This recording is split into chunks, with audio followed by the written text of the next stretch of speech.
Oke, kembali bertemu dengan saya Tommy Supandi dari NDP Studio. Untuk berikutnya kita akan coba membahas atau menjelaskan fitur-fitur yang ada di dalam mixer live track ini. Kurang lebihnya atau jika nanti ada yang menurut teman-teman salah, teman-teman bisa komen di bawah ini. Oke, sebelum kita nyalakan, tadi kita belum masukin ini SD card-nya. Nah, fungsi SD card ini untuk selain untuk merekam juga untuk menyimpan settingan yang ada di mixer ini. Jadi kita masukkan harus dalam kondisi mati. Karena kalau kondisinya nyala tadi udah dicoba itu nggak bisa terbaca. Jadi ini mesti dalam kondisi mati. Kalau udah mati kita masukkan lalu nyalakan tombol power ke on.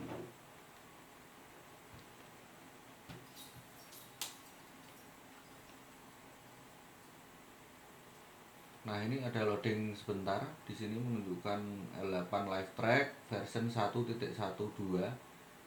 Nah, sample rate different. Oke, berarti ada kesalahan tadi, kita utak-atik di sample rate-nya. Sekalian ini saya mau mencoba untuk menggunakan audio dari mixer ini sendiri. Untuk itu saya memakai mic condenser asli. Saya pasangkan di channel 1.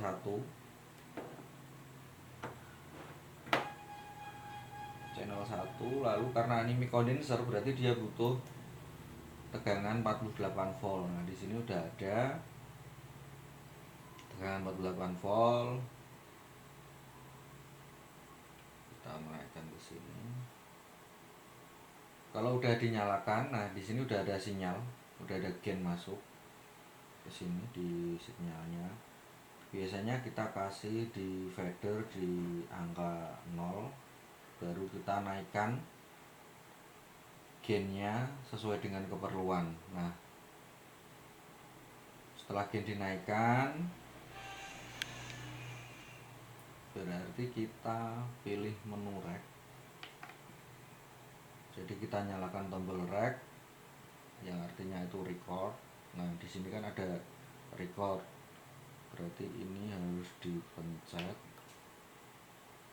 Nah, ini nyala merah, berarti ini dia udah dalam posisi record. Dalam posisi record kita harus tekan tombol play agar dia start.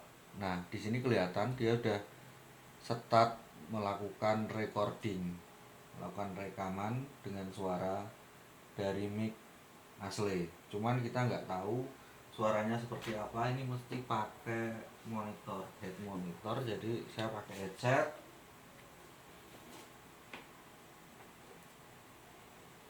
Saya pakai headset lalu saya ambil yang dari master.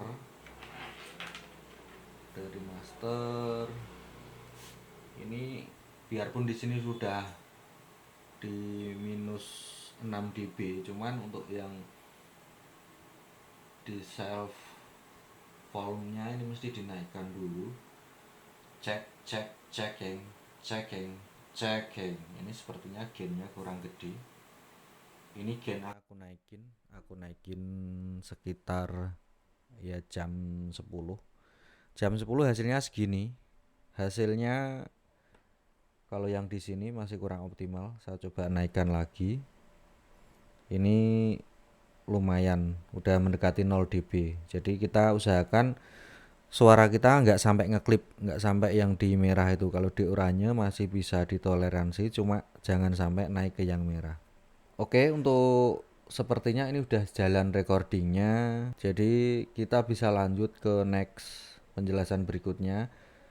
Di sini ada 6 channel, 6 channel dan 2 line in stereo. Nah, yang uniknya di line in stereo ini, selain dia bisa buat line in, misalkan buat keyboard atau drum elektrik atau dari DVD, ini juga ada jack 3,5 mm yang jacknya ini TRSS. Jadi kenapa ini pakai TRSS? Karena dia emang spesifik buat handphone. Jadi colok ke sini lalu satu colok ke handphone. Harusnya bisa ngobrol dengan orang di handphone itu menggunakan mixer ini, tapi itu nanti kita coba nanti. Yang ketiga, selain buat handphone ada juga buat USB. Nah, kalau di posisi ini berarti dia di handphone, kalau di sini berarti ini sebagai line out dan line in USB. Nah, selain USB ini ada satu lagi, ada fitur soundpad. Yang ini fitur ini jarang sekali ada di mixer. Mungkin karena mixer ini tujuannya buat podcast, yang tadinya buat podcast, cuman mungkin nanti saya mau manfaatin bukan buat podcast. Ini ada suara-suara unik dari soundpad ini. Soundpad ini kita ambil suara di sini, kecil-kecil kecil dulu aja. Kita coba tekan yang nomor 1. Nah, ini ada musik, ini musik defaultnya dari Zoom. Cuman ini bisa diganti atau enggak, kita mesti ngoprek dulu lagi. Nah, ini ada lagi. Ini tepuk tangan. Ini trompet apa ya, kegagalan. Nah, ini juga lucu-lucu sih. Nah, ini fitur dari soundpadnya. Kita kecilin lagi, kita balikin ke LAN lagi. Jadi misalkan ini dipakai buat LAN ya berarti soundpadnya mati, pakai buat USB berarti ini mati. Hanya satu fitur saja yang bisa digunakan di dua channel ini, channel 7 dan channel 8. Untuk berikutnya yang akan kita bahas adalah tombol-tombolnya. Tombol di sini ada tombol hi-hat. Hi-hat itu merupakan semacam pad buat gitar. Jadi kalau kita mau main gitar atau bass di sini, kita nggak usah pakai direct box. Kita langsung pencet ini, harusnya dia nggak keluar noise. Nah, yang kedua ini ada minus 26 dB.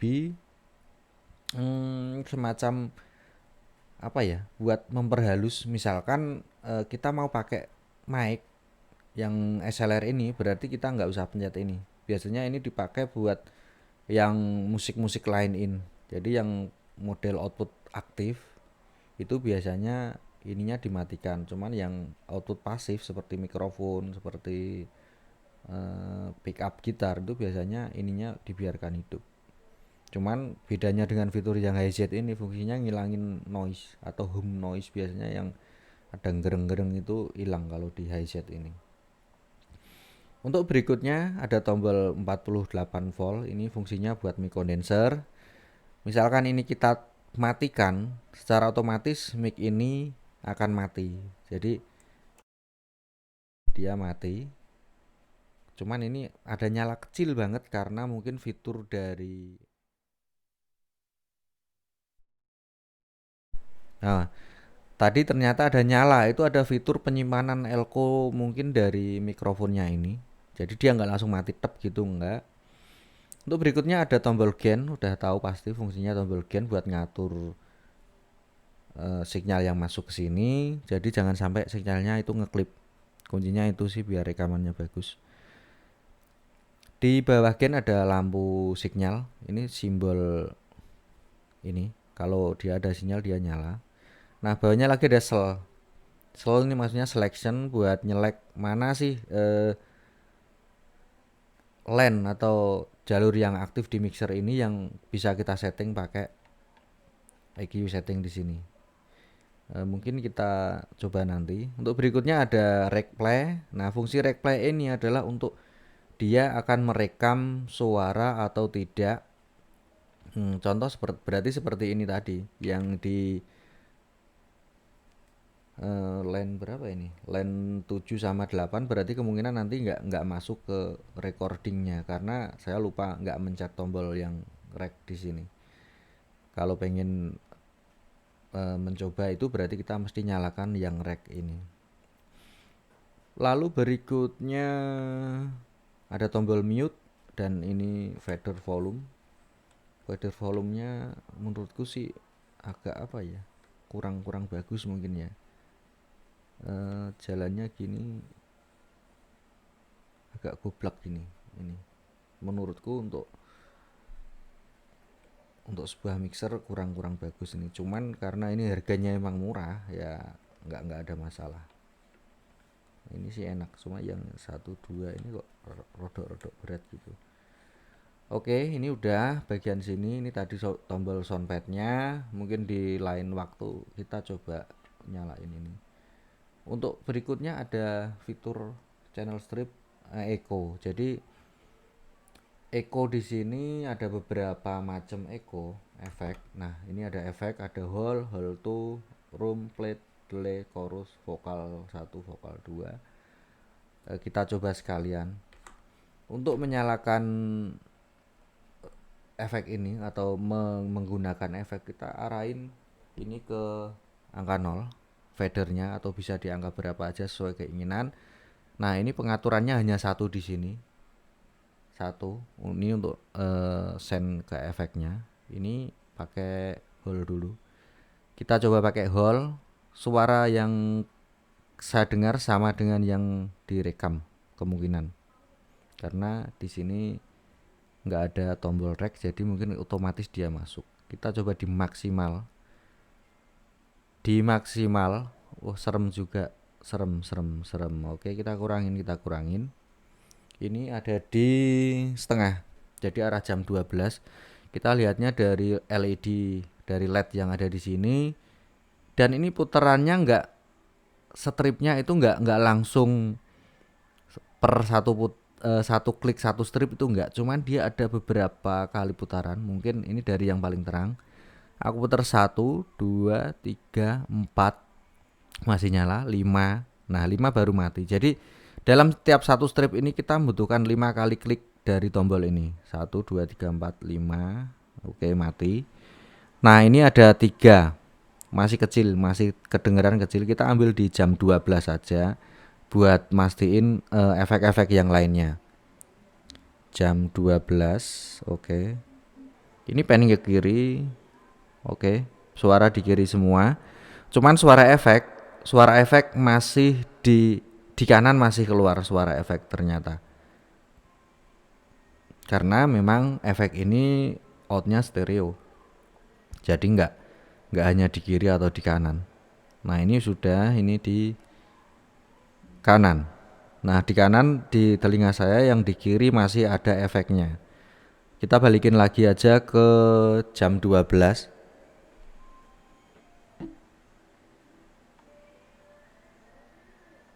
Oke, ini dia udah di jam 12.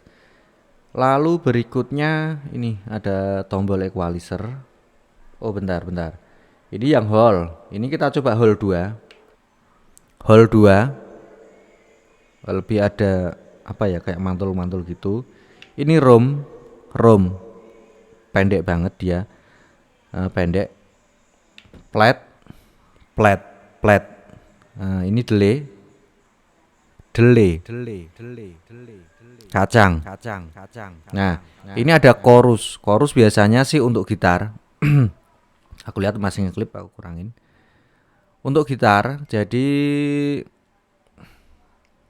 ini yang kedua vokal 1, vokal 2 terakhir. Lumayan enak sih yang vokal. Mungkin saya suka yang ini aja, yang vokal.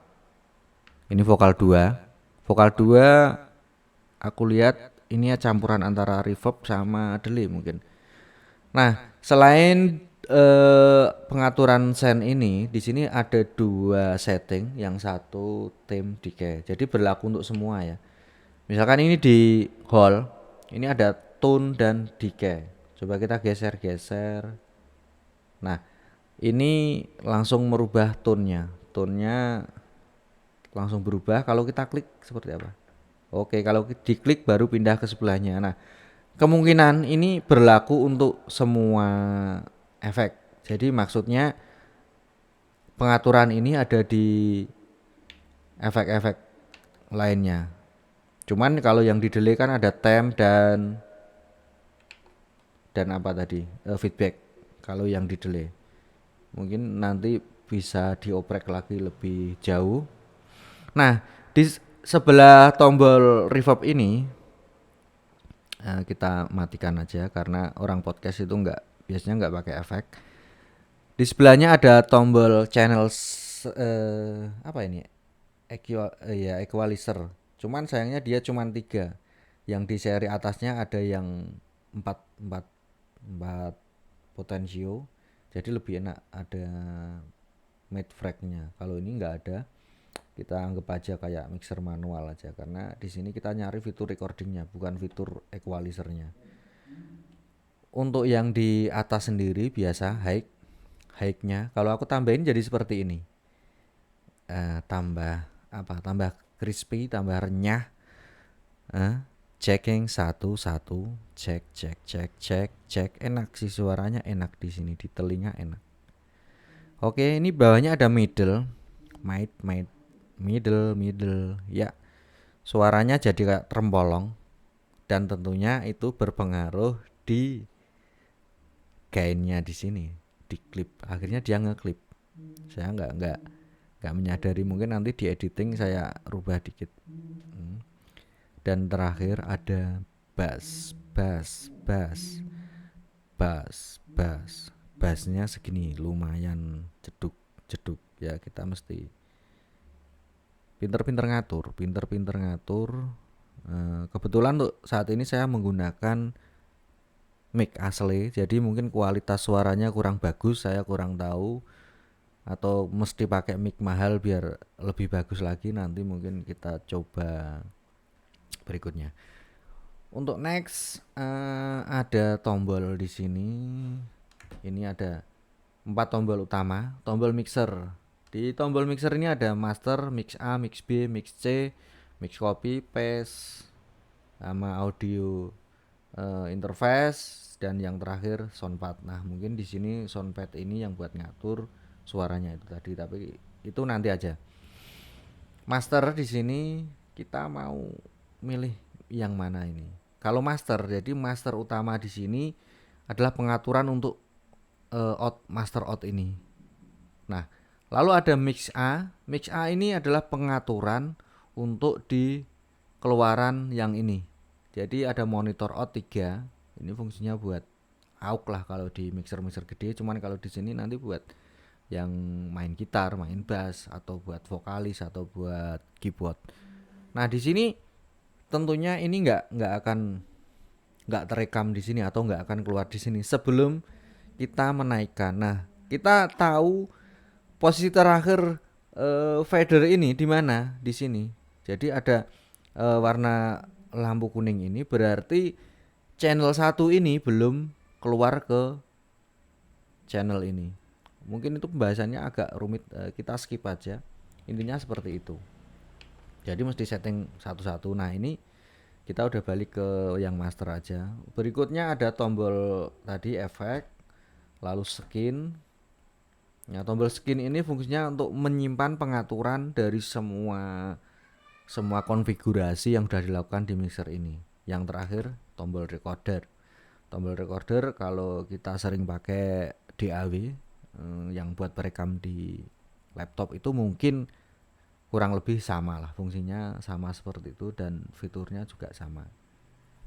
Oke, next ini ada di monitor out ini ada switch mix A, mix B, mix C. Nah, kalau di mix A, mix B, mix C ini keluarannya stereo. Jadi di sini ada simbol headset, dia stereo. Cuman kalau kita geser ke atas, tes ke master, dia keluarannya mono balance.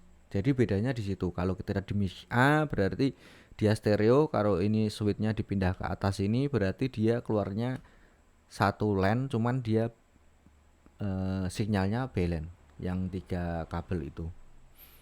Ini sama fungsinya itu semua.